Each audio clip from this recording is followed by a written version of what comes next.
مفتی صاحب کچھ رسومات پر بات کر لیتے ہیں. بہت ساری رسومات ایسی ہیں کہ جو کہیں اور کی تہذیب ہے, کہیں اور کی ثقافت ہے, کہیں اور کا تمدن ہے.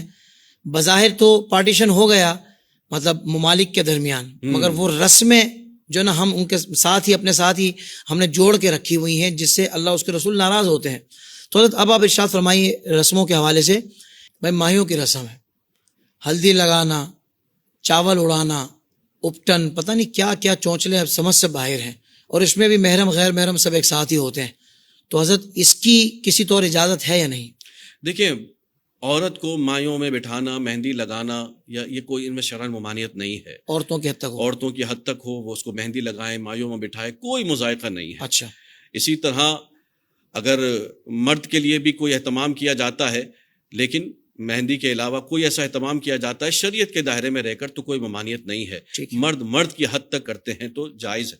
لیکن پھر وہی بات آ جاتی ہے کہ اس مایوں اور مہندی کے آڑ میں جو کچھ خرافات کی جاتی ہیں, جو مخلوط گیدرنگ جمع ہو جاتی ہے, اور پھر وہ گانے باجے جو بجائے جا رہے ہوتے ہیں, اور گانے باجوں کے ساتھ پھر وہاں پر تالیاں باجے, ڈھول باجے, سب کچھ ہو رہے ہوتے ہیں.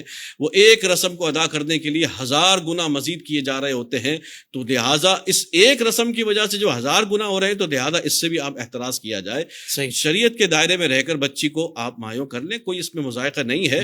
لیکن اس طرح چاول اڑانا یہ اسراف کے زمرے میں آتا ہے. اچھا. جی ہاں, بالکل. چاول اللہ کا رزق, یہ رزق ہے, اناج ہے, اس کو آپ اڑا رہے ہیں, پھینک رہے ہیں. یہ ہندوؤں کو دیکھ کر, ان کی رسم و رواج کو دیکھ کر آپ یہ ساری رسمیں کر رہے ہیں, تو اس کی شرعاً کوئی گنجائش نہیں ہے. شرعاً یہ منع ہے. یہ ساری چیزیں اللہ کے عذاب کو دعوت دینے والی بات ہے.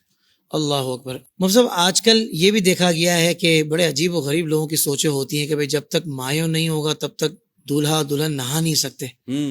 ابھی شادی ہوئی نہیں ہے, ابھی رسومات چل رہی ہیں, نہا نہیں سکتے. نہ نہانے والی بات اسلام میں کبھی سنی نہیں تھی. جی, یہ واقعی ایسی ایسی چیزیں اب آئی ہیں کہ ہم نے کبھی نہیں سنی تھی.